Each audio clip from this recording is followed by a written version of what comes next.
This is Channels Television's breaking news. और 2015 में भी विधानसभा का चुनाव आप गायघाट से लड़ा था और फिर 2019 में भी चुनाव आपने लोकसभा चुनाव लड़ा। आप फिर इस बार मतलब कि जो है 2020 में मीनापुर विधानसभा से चुनाव लड़ने जा रहे हैं। किस मुद्दों को लेकर मतलब कि आप चुनाव में खड़े होंगे? बहुत अच्छा सवाल आपने किया। मैं देश की जो मूलभूत समस्या है बेरोजगारी, गरीबी, उसकी लड़ाई लड़ रहा हूँ, लड़ते आ रहा हूँ।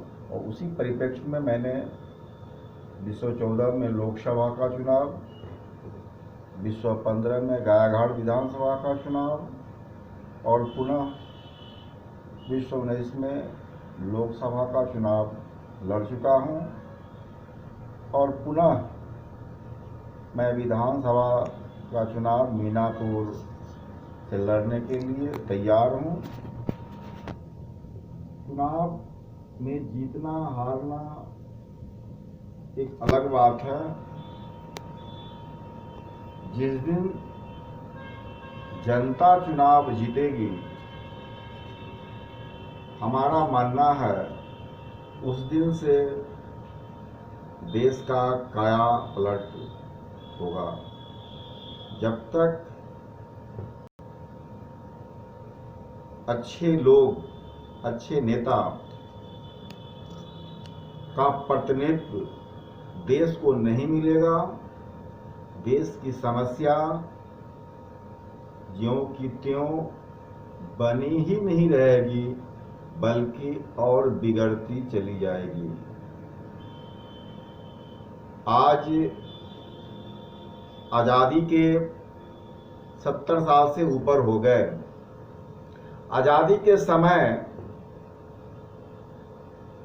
जो गरीबी और बेरोजगारी थी, राजनीतिक सामाजिक परिवर्तन के कारण हम जरूर आगे बढ़े हैं, पर यह विकास बिल्कुल ही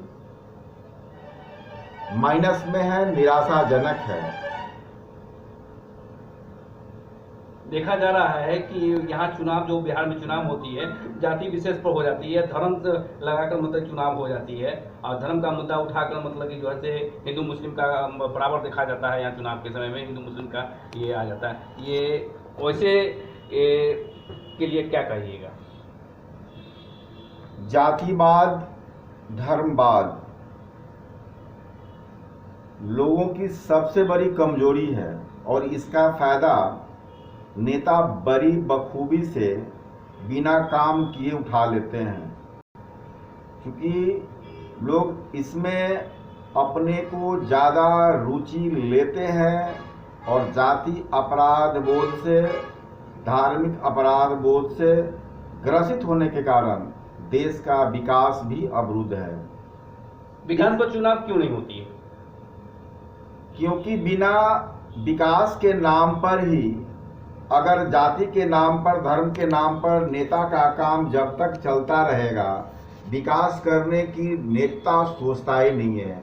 जिस दिन लोग विकास के नाम पर, काम के नाम पर वोट देना आरंभ करेंगे, विकास करना नेता की मजबूरी हो जाएगी। दूसरी बात, मैं इस माध्यम से, आप लोगों के माध्यम से, मीडिया के माध्यम से देशवासी को, बिहार की जनता को, मुजफ्फरपुर जनता को बताना चाहता हूं कि अगर नेता को मजबूर करना है तो यह संसद में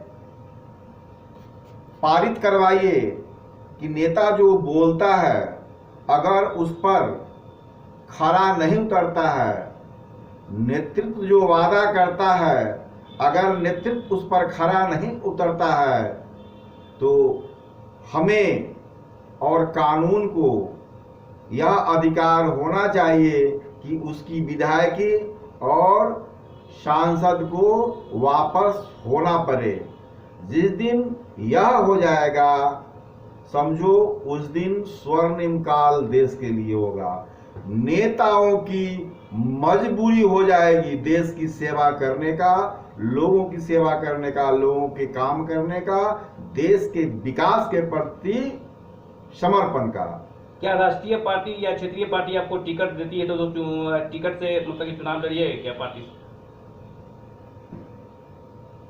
भाई साहब, हमें टिकट की ज़रूरत नहीं है। मैं पार्टी खुद चलाता हूं और पार्टी मुझे इसलिए चलानी पड़ी कि जिन मुद्दों को मैं लेकर चल रहा हूं, जिन मुद्दों को मैं लोगों के सामने लेकर जा रहा हूं, वह मुद्दा किसी भी पार्टी के पास नहीं है। और कोई भी पार्टी, मैं दावे के साथ कह सकता हूं, बोल सकता हूं कि गरीबी और बेरोजगारी जो मूल कारण है देश का, वह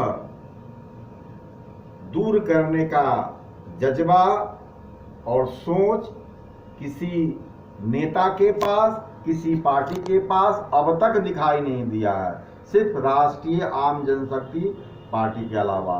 इसलिए यह पार्टी अकेले काम करना चाहती है। मैं नहीं कहता हूं कि मैं दूसरे को मदद नहीं लूंगा। जो लोग देश के लिए, लोगों के लिए, उसकी खुशहाली के लिए आगे आएंगे, मैं उनका दिल से अभिवादन करूंगा, अभिनंदन करूंगा। कितने जिलों में ये संगठन को मजबूत किए हैं?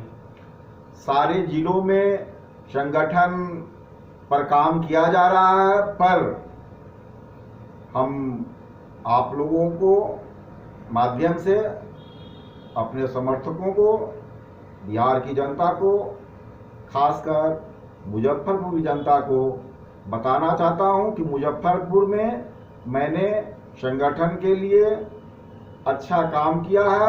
मुजफ्फरपुर में हम बढ़िया प्रदर्शन करेंगे और मुजफ्फरपुर में राष्ट्रीय आम जनशक्ति पार्टी एक बड़ी शक्ति के रूप में उभरेगी, ऐसा हम लोगों को आश्वासन देते हैं। हम राष्ट्रीय आम जनशक्ति पार्टी के राष्ट्रीय अध्यक्ष सुरेश कुमार हैं।